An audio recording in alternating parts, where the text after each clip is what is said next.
एक और ईंट गिर गई दीवारे हयात से, नादा ये कह रहा है नया साल मुबारक। नया साल मुबारक ये इस्लाम की तालीम नहीं है मेरे भाइयों।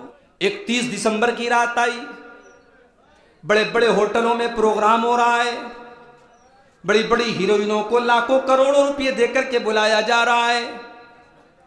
40-40 हजार रुपए के पास में होटलों में एंट्री मिल रही है, और वो होटलों में एंट्री हासिल करने वालों में हमारा मुसलमान नौजवान भी लाइन लग करके शामिल हो रहा है।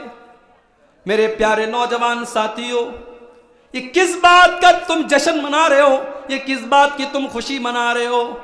अरे अगर 2022 जा रहा है और 2023 शुरू हो रहा है तो ये कोई जश्न मनाने की बात तो नहीं है, ये कोई खुशी मनाने की बात तो नहीं है। ये तो सोचने की बात है, ये तो अफसोस करने की बात है कि मेरी जिंदगी का 1 साल और कम हो गया, मैं अपनी मौत से 1 कदम और करीब हो गया, मेरी जिंदगी की दीवार से 1 ईंट और गिर गई, मेरी जिंदगी की किताब से 1 वर्क और निकल गया। मेरे प्यारे नौजवान साथियों, ये जश्न मनाने का मकाम नहीं, ये तो सोचने का मकाम है। इसीलिए शायर कहता है, एक और ईंट गिर गई दीवारे हयात से, नादा ये कह रहा है नया साल मुबारक। नया साल मुबारक ये इस्लाम की तालीम नहीं है मेरे भाइयों। हाँ, 2023 शुरू हो रहा है तो आप अपने आप को जांचिए और परखिए कि कौन सी गलती मेरे अंदर थी जो 2022 में मैं कर रहा था। अब 2023 में अपनी इस गलती को मैं दूर कर लूंगा। मैं नमाज नहीं पढ़ता था, अब इंशाअल्लाह नमाज शुरू करूंगा। मैं कुरान से दूर था, अब कुरान पढ़ूंगा। मैं अपने माँ बाप के साथ मैंने बदतमीजी करी थी, अब चल के माफी मांग लूंगा। जुबान पर कंट्रोल नहीं था, जुबान पर कंट्रोल करूंगा। गलत काम करता था, सच्ची तौबा करूंगा। अपनी गलतियों को खंगालो, अपनी कमियों और कोताहियों को दूर करो और अपनी अच्छाइयों में इजाफा करो। नए साल पर अगर कुछ कर सकते हो मेरे भाइयों तो ये करो। शराब पी जा रही है, साल भर में उतनी शराब नहीं पी जाती है जितनी 31 दिसंबर की 31st की नाइट में पी जाती है। साल भर में उतना जिना नहीं होता है जितना इसे एक रात में जिना होता है।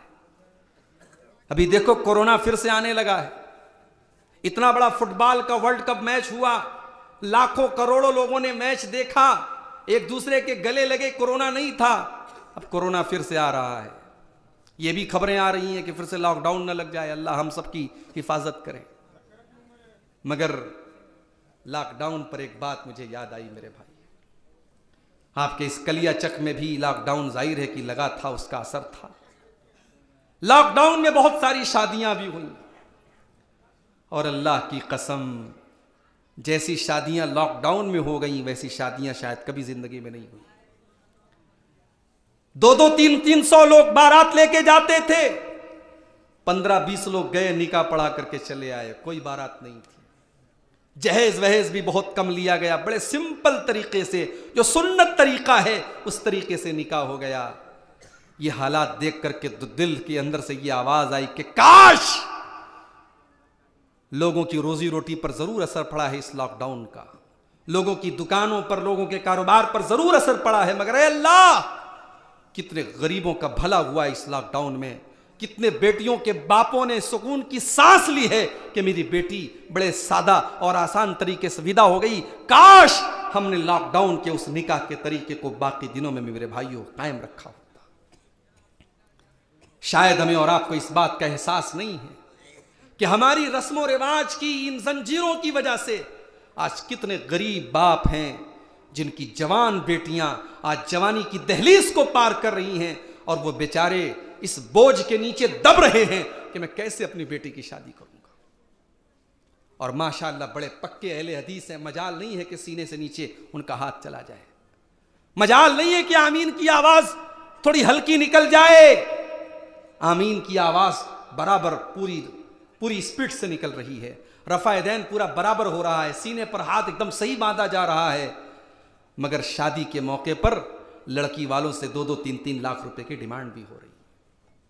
बाइक भी लेके आ रहा है, ये 4 व्हीलर भी लेके आ रहा है, जहेज की डिमांड कर रहा है, जहेज ले रहा है, और इसकी अहले हदीसियत पर कोई फर्क नहीं पड़ रहा।